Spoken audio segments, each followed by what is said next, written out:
want to change the direction of the air. Is it blowing on you directly? Yeah. Alright, I think that's the farthest over it goes.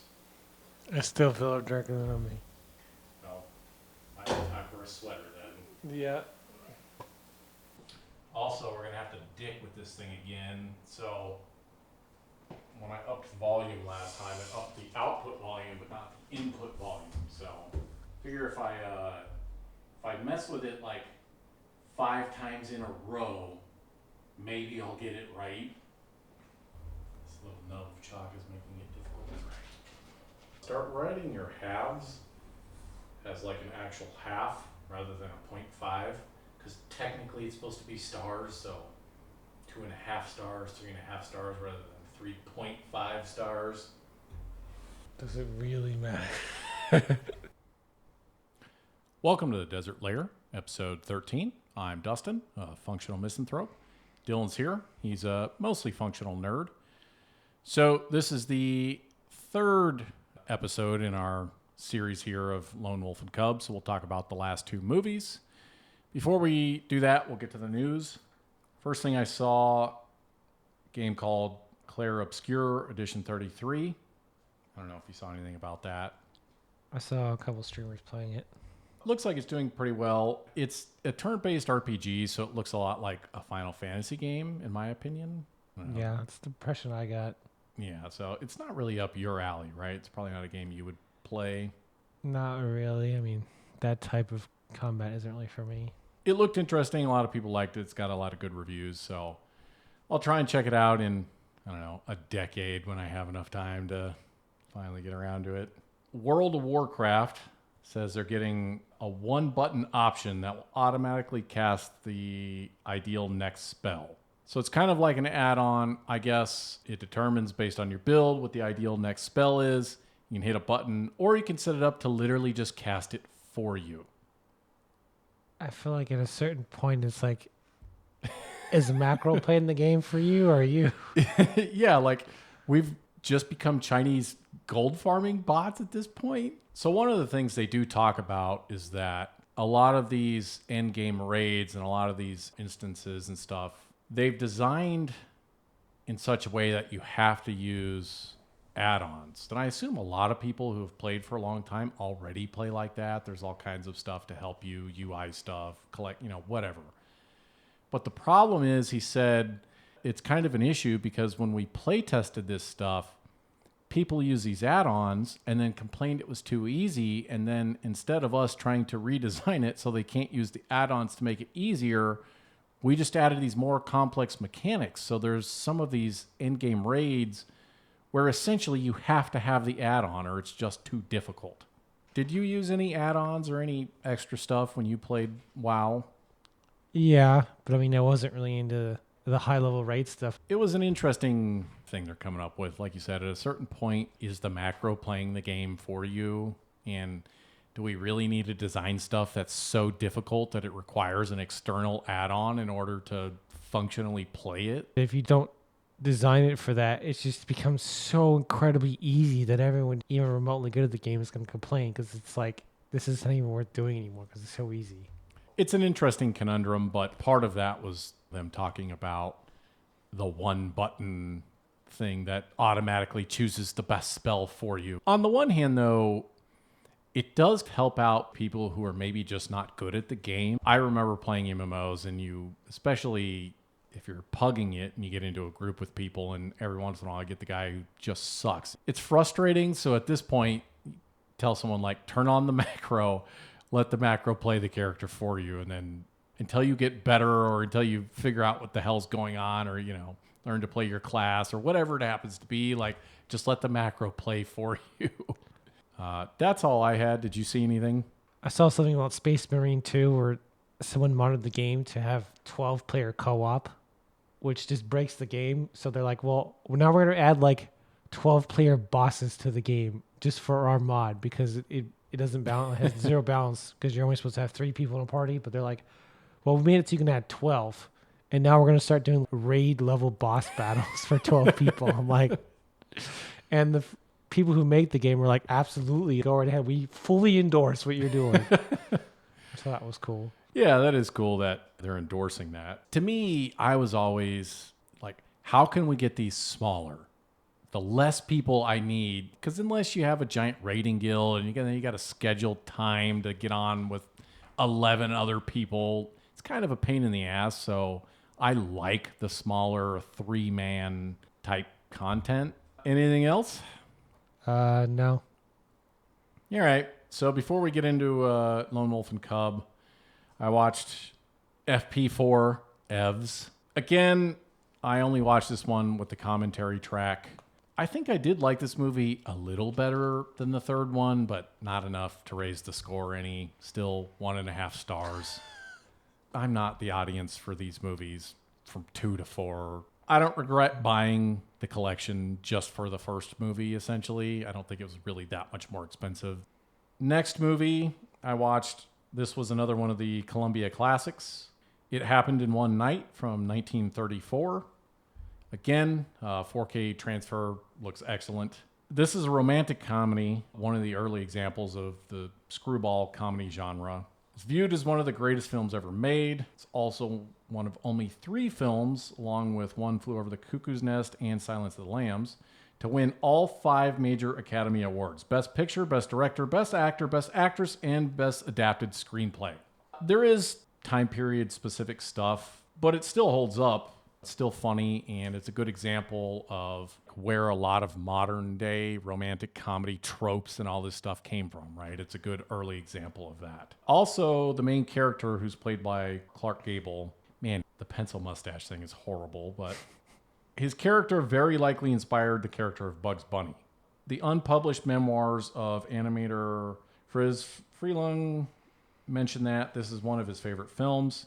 It Happened One Night has a few parallels with and may have even inspired certain characteristics of the cartoon character Bugs Bunny, who made his first appearance 6 years later, and who Freleng helped develop. In the film, a minor character, Oscar Shapley, continually calls Clark Gable character Doc. An imaginary character named Bugs Dooley is mentioned once in order to frighten Shapley, and there is also a scene in which Gable eats carrots while talking quickly with his mouth full, as Bugs does. This movie is historically an interesting movie to watch, and it's still a decent movie, even from 1934. It's still funny. It was entertaining. So 4 stars for that movie. That was it. I didn't have much to say about that movie.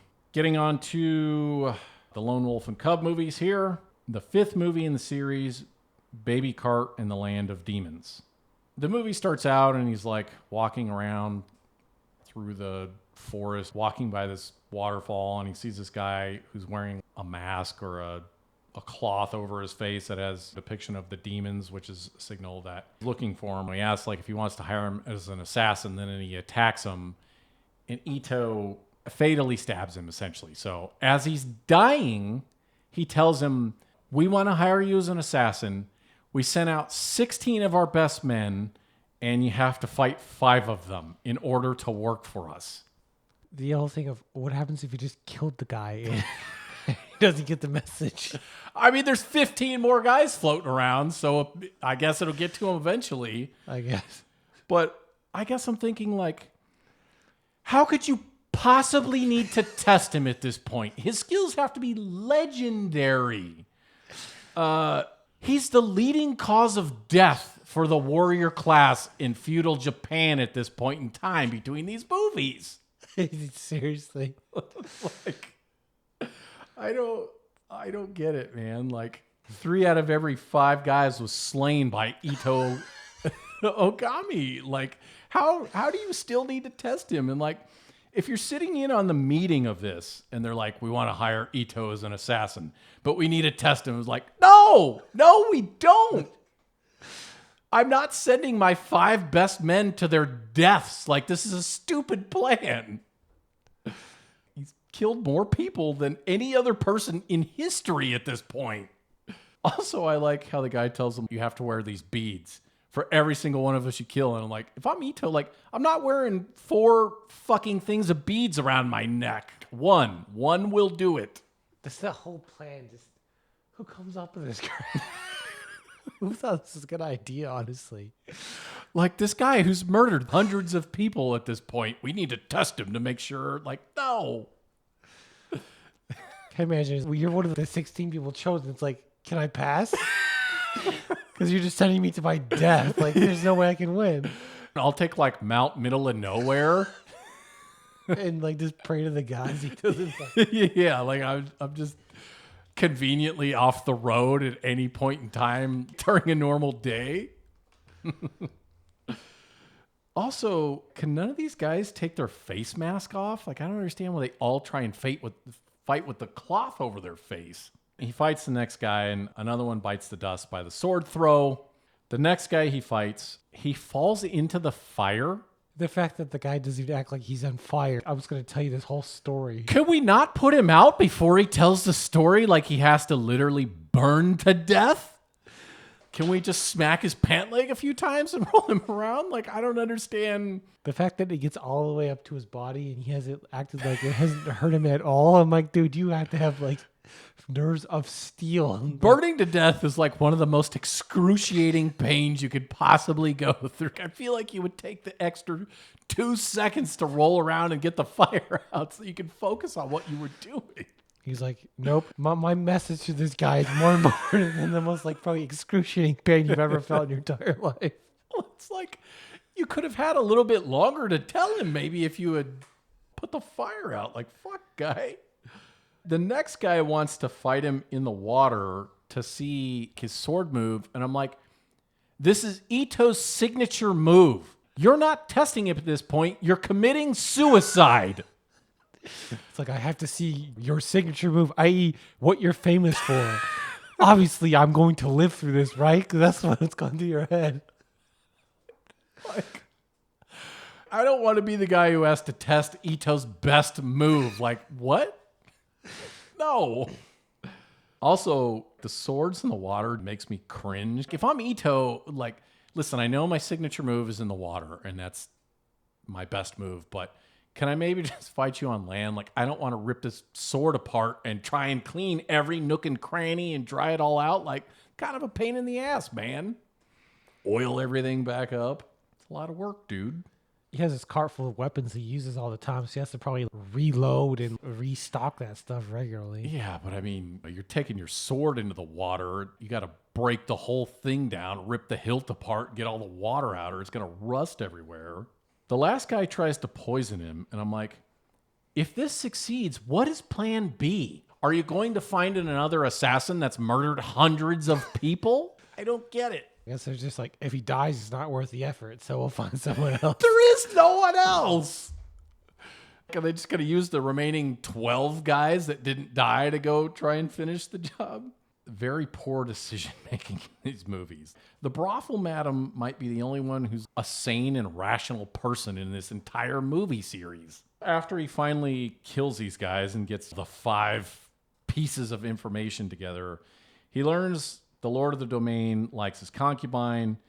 He wants her child to be the heir, even though she's a female child. And this idiot presented her to the shogun as if she was a boy. Anyone finds out their entire clan is basically doomed. And not only that, but the moron writes a confession about it. You're just the dumbest person on the planet. The whole thing was this love is blind. Somebody's concubine asked her like he loved her enough. She's like, I have to do this no matter what. You know what I mean? Dooming my entire clan. I have to. I'm so in love.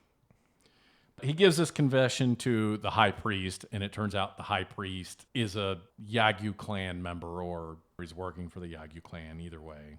Ito, he goes to kill this high priest, and so interestingly, this is kind of where things get a little bit supernatural in this movie series, because he can't kill this guy. The guy basically says like he's chanted and become nothing or non-existent or something, so I would say it's a little supernaturally. These movies kind of go in that direction. So he can't kill him. He's back in town. Once again, Daigoro has a habit of wandering off. The pickpocket woman has this botched job. She hands this wallet to Daigoro. And then this cop who's from the big city is chasing her, finds him. And their plan is they're going to beat a 3-year-old. Yeah, I was like, this is your plan to literally abuse children. Like that's your plan. You're the biggest piece of shit ever. And not only that, the 3-year-old gets the better of him. Yeah. He just keeps telling him no, and it's like, at what point do you realize this is a child that we're dealing with here?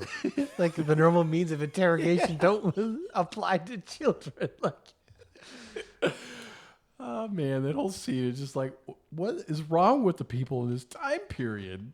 It's kind of an interesting scene because it's presented as like Daigoro has this indomitable will as well, kind of like his father, and his father's watching the entire time, and they don't even talk about it after the whole thing happens. Daigoro just runs back out, and his dad's just kind of waiting there, and they continue on. It's just this silent stoicism, kind of. the fact that he's a piece of shit when the lady's like, okay, I confess, it was me. And then the guy's like, nope, the kid also has to confess. And he's still like, that girl's like, no. And he's like, okay, I'm gonna do like the flogging. Like, it's a child, dude. Like, Yeah, like, he's 3. so he just continues the freaking whipping, and the lady's like, please stop. I've already confessed. Yeah. Like, what more do you need? Like, So this high priest, he's trying to take the stuff to Retsudo. Retsudo in this movie, his complexion is so pale, he looks like a corpse. yeah, I was gonna mention that. I was like, dude, the guy looks like a corpse. He's, I don't know if it's makeup or it's like that's natural. Like, what the hell's going on here? Like, He's looking rough in this movie. And also, all these close-up daytime scenes really highlight how bad all the bald caps and all the weird mustache hairlines of all the fake mustaches and hair and stuff is just bad. They're carrying the priest across the water in a boat, and Ito jumps in the water, and he cuts a hole in the bottom of the boat, drops the guy, and actually murders him. But I just couldn't take Ito swimming around. Some people take cross-dressing seriously. Ito just looks like the laziest cross-dresser ever. Like, he's got this terrible long wig on, and I just like, I literally could not stop laughing watching him swim around in this thing. Like, also, he can hold his breath for an inhuman amount of time. yeah, I was like, Jesus, he's under the water for a really long time. So he kills this priest, and he gets back the scroll, which was the evidence the priest was going to hand over to the Yagyu. Again, like, I just can't take these scenes serious. He's a fat guy running around in a terrible wig, half naked, fighting. It's just hilarious.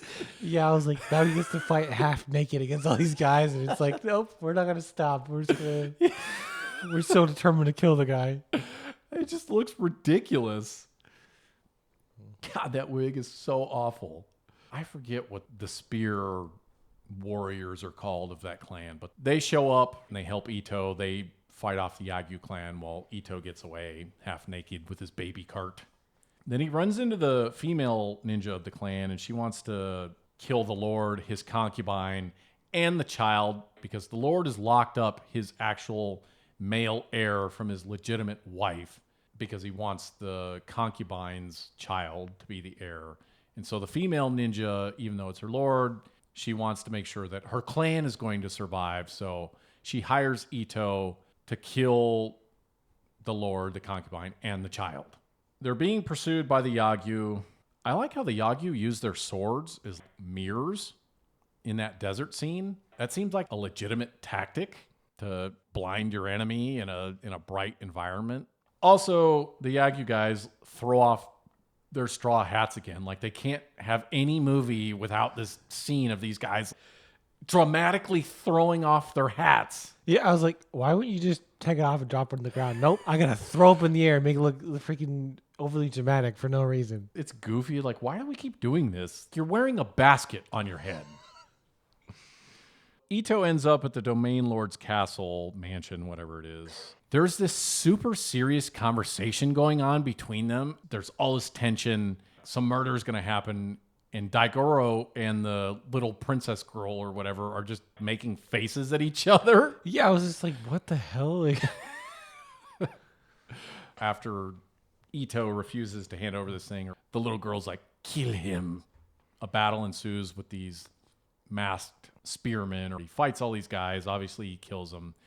And then he kills the Lord. He kills the concubine. And again, he kills another 3-year-old child. In that instance, it's necessary, I guess. You can't give the child to someone else. Like any number of other things other than murder a child. His retainer to the clan is like, yep, you need to kill yourself. He's like, I don't want to kill myself.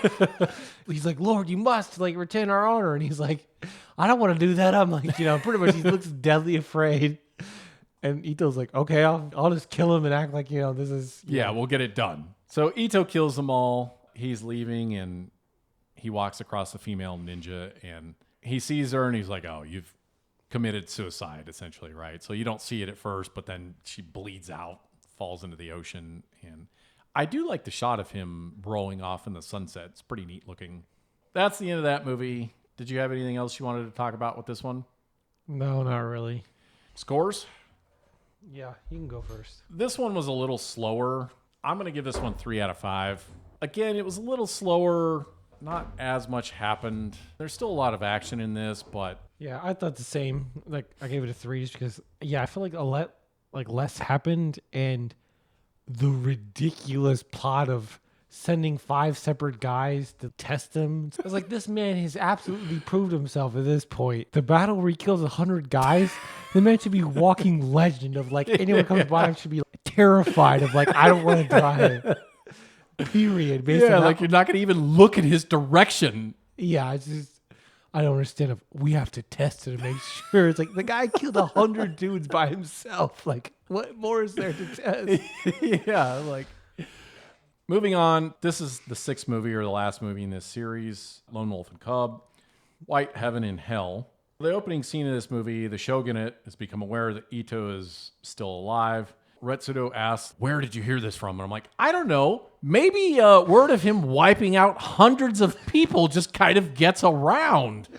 At a certain point, even if you were negligent or just didn't care, dude, you have sent so many fucking people after this guy and he's still not dead. Like, and he's like, do we just need to send the magistrate army after him and just wear him down until you just can't find anymore and then kill him? Like, basically he said, like, if you can't get the job done, we're going to make every domain lord in the country declare him an outlaw. Yeah, and send an army of like 10,000 against the guy just to kill him. Like, and of course Retsudo was like, okay, you can't do that because it brings shame. It's like, yeah. When you're tasked with this and you have almost an endless supply of top-level guy like assassins to kill him and you still can't, it's like, okay, dude, you have obviously fumbled this job. Like, you gotta give it to someone else. So Retsudo, since all of his children aren't dead yet, decides he's going to send his daughter. We see the scene, his daughter is training. There's just 3 dudes lined up. They have to go one after another to their death to die to train her. Every guy who dies with one of these daggers or short swords in his head, and all I could hear was headshot. From Quake, yeah.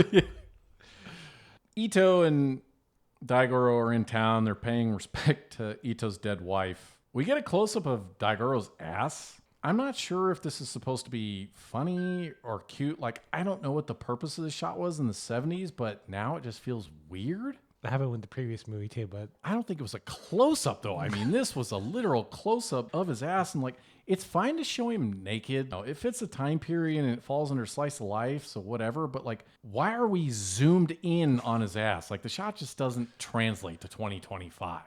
Out of nowhere, he's praying to his wife, and all of a sudden, as like he has a sixth sense, he can see that there's guys literally in the wall, like. So it's just more crazy ninja bullshit.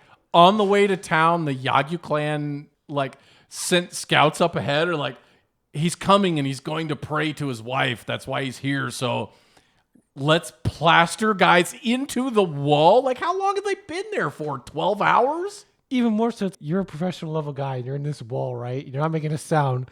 And Ito's like, yep, I know you're there. And just pulls out the Gatling gun and shoots them. I was like, how? How the fuck do you know they're there? Like, there's no indication whatsoever.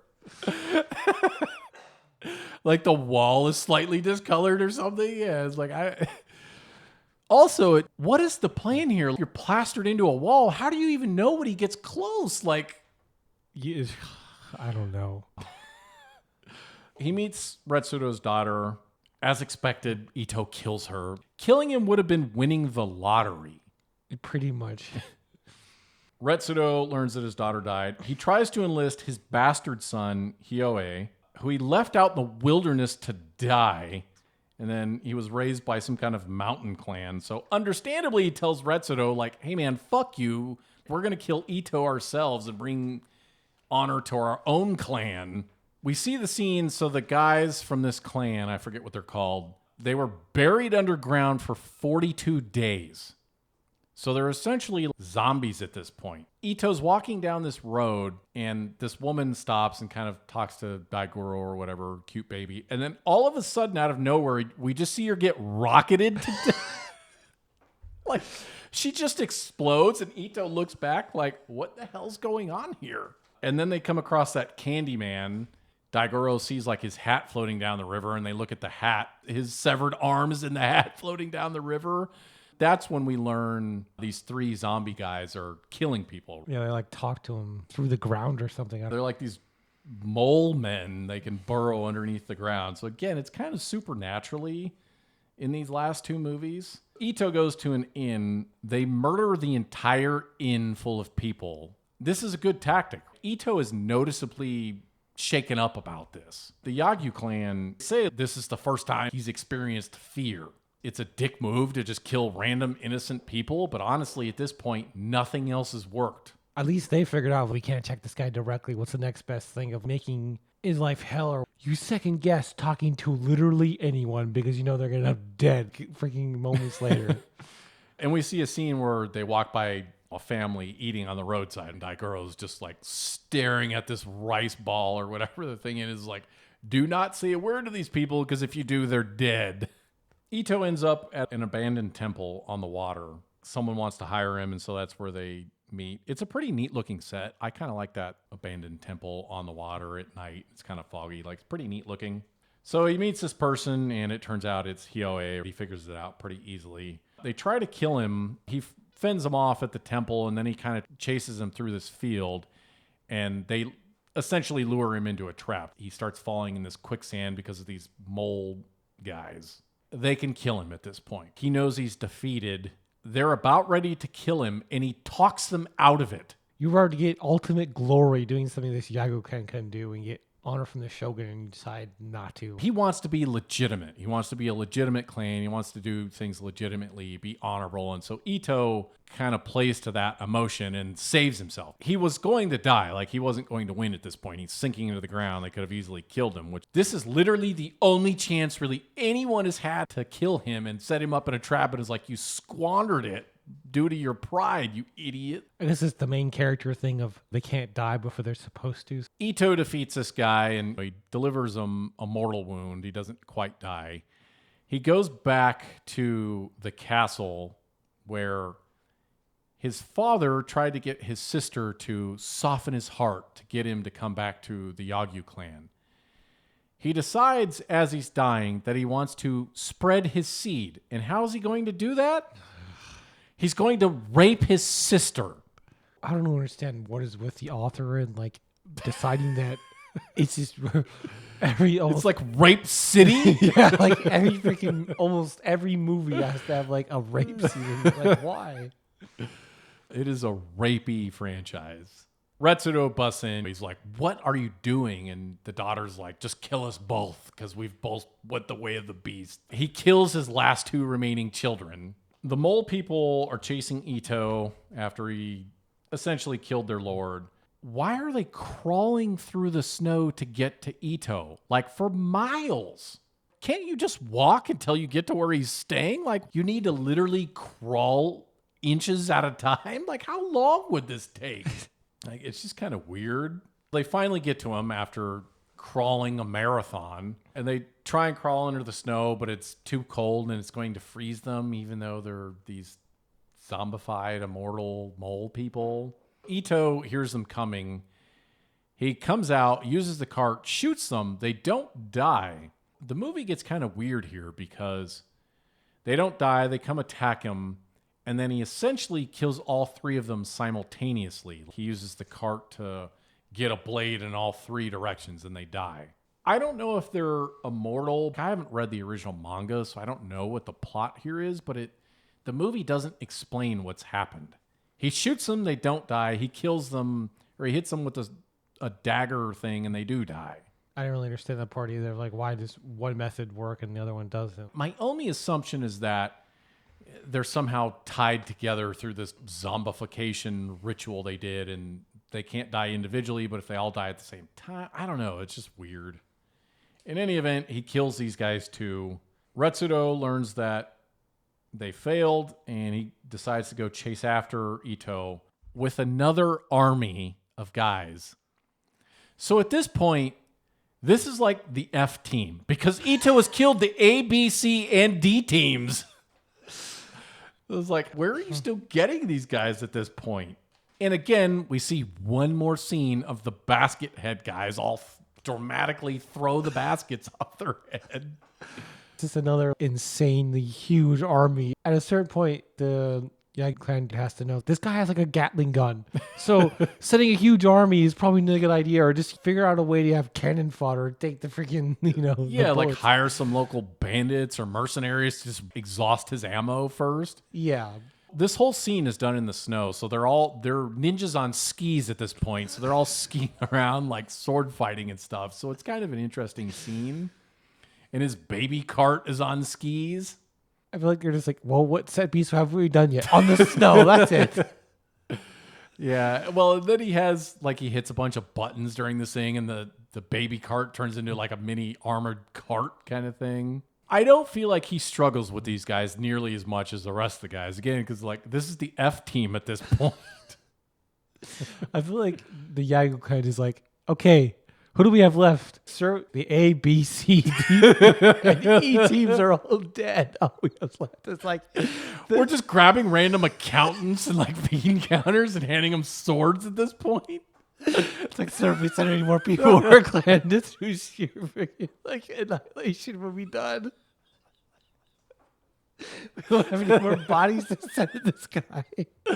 Well, Retsuno's like, you've killed my 6 children and I'm the only one left. And I'm like, you're 6 children and about 2,000 men? Like, where are you getting all these guys from? Like, we've emptied wherever all these people live, it's just ghost towns.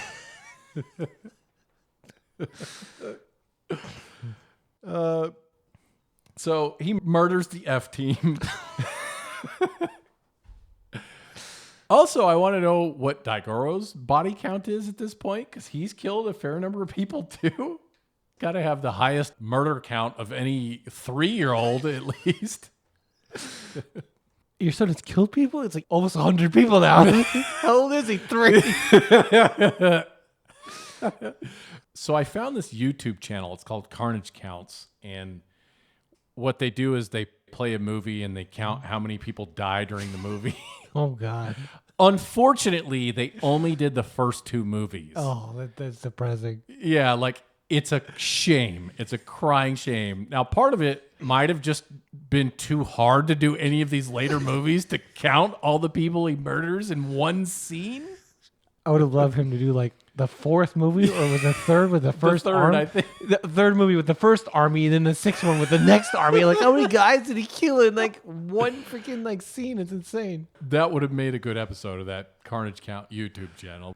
So we don't really get an ending to this movie. He kills all these people, kills the F team. Retsudo gets away again. The story continues, right? It's based on a manga, so it's a long-running manga, I think.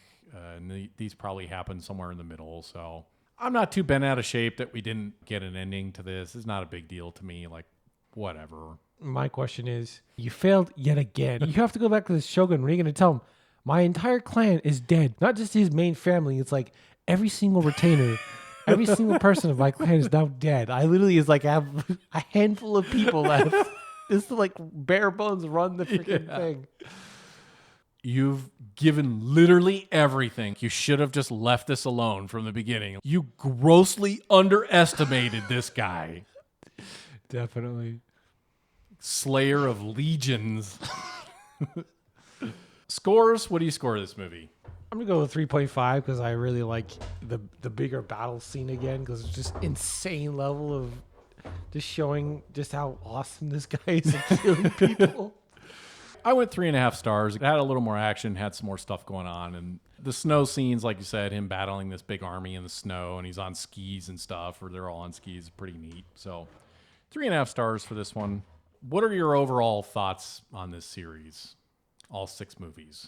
The plot has some serious holes in it, but I mean, I would say these aren't really about the plot. It's about this guy killing people. Yeah. And the fight scenes, which were for 1970 were very, very good in my opinion. I really enjoyed them. I thought they were like all the movies were worth watching just to watch them very good fight scenes for the time. They did a lot of creative stuff. So, I mean, they did a good job taking all this stuff from the manga and adapting it to a movie. And a lot of it is goofy. A lot of it you can tell is goofy stuff from the manga, but that's what makes it fun to watch. They do a lot of creative stuff with all these fight scenes, the ninja towers and the giant battles and all this stuff. So I agree with you. The fight scenes are good for 1970s, and they're a lot of fun to watch. They accomplish what they set out to do with these movies, I think, really well. I thought the entire series worth watching. Yeah, I really enjoyed all the movies, especially the fight scenes. They're a lot of fun. I would say my favorite is probably the third movie. The first huge army scene was my favorite. Like this, that's like, okay, after like the first couple of like, oh, we sent our top level assassin guys, like, you know, quality over quantity. Now it's just throw quantity at him. He obviously can't live, and then makes it through. It was just, yeah, that first scene, you're just watching them go on like up 100 guys on this hill or whatever. And Ito's just like, I've got this. That was my favorite scene. I would probably agree. It's definitely one of the top scenes in this entire series. So if you had to figure out a strategy to kill Ito, not individually, not yourself, but you have an army at your disposal, whatever guys, you have to kill Ito. How are you going to get it done? Oh, like I thought about this and it was just like, the only people that succeeded had borderline magic at their disposal to win. I was like, that's literally cheating. He had to use some plot armor to get out of that one. At a certain point, do you just do the arrow thing? If I have a big enough army, you just shoot and never anything of freaking arrows at this guy. But I mean, he would have to get away from his cart first. So it's like you have to try and separate him from his cart and then have the guys stall long enough and then just collateral damage arrows the guy until he dies away from his cart. I don't know. Like, so here's my strategy. He has to sleep at some point in time.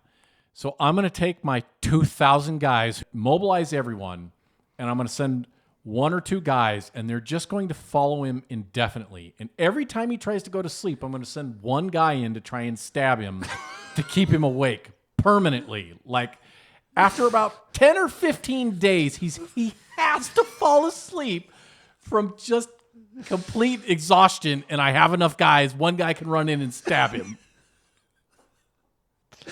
That's my strategy. I can't think of anything else, any other way this guy's going to die without just sending the entire country after him. I don't know. I feel like after the first couple of times, he'd figure out what you're doing, and he would just find some cave or something. You couldn't find him. And he would just barricade himself to where he could at least get a few hours of sleep before it'd be physically impossible to get in this place without wasting a few hours or something so you could sleep or I don't know. It just... Yeah, he's got to find some kind of way to... Yeah, find some way to have at least a few hours of not being able to be assassinated in your sleep. It would be a tough job. Definitely one of those jobs where it's like, I'm just going to retire to the country and leave or something. Like, to me, these movies, you can score them individually, but I think it's better to score the entire series. So if you had to score the entire series, what would you score the entire series as a whole?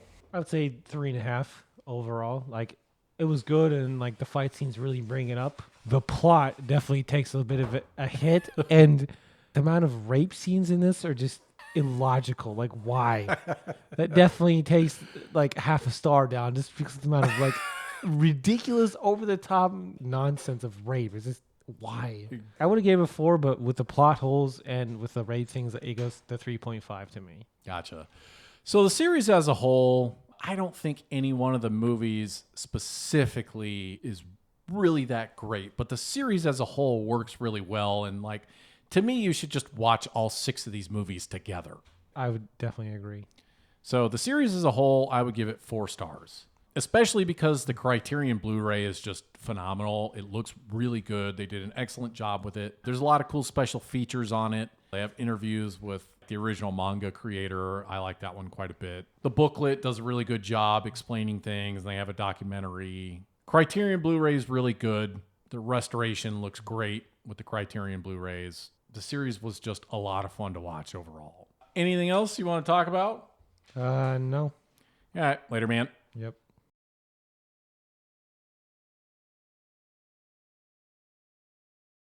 That Carnage Counts YouTube channel, I was like, please tell me they did the 3rd movie. Yeah, that must have been depressing. Then we did the first 2. It's like, oh, I do them at all. Yeah, the like, best. no. Look. I was gonna do the same as Thor, just kill her before you even throw the knife. I was like, oh, okay. That would have been hilarious. Yeah, like that's what I thought. I was like, oh, this is gonna be fucking cool when he doesn't do that. I was like, damn. I thought he was gonna just do. This is how you throw a fucking weapon. Like, and then it pans to the lady in the bath. I was like, yeah, this is gonna be the rape scene. And yeah, fucking rape scene. I'm like, yeah, I know it. The one daughter, she's getting ready to be married off, and she's all happy, and Retsudo was like, all of your brothers are dead, so now you have to take up the family business of murder.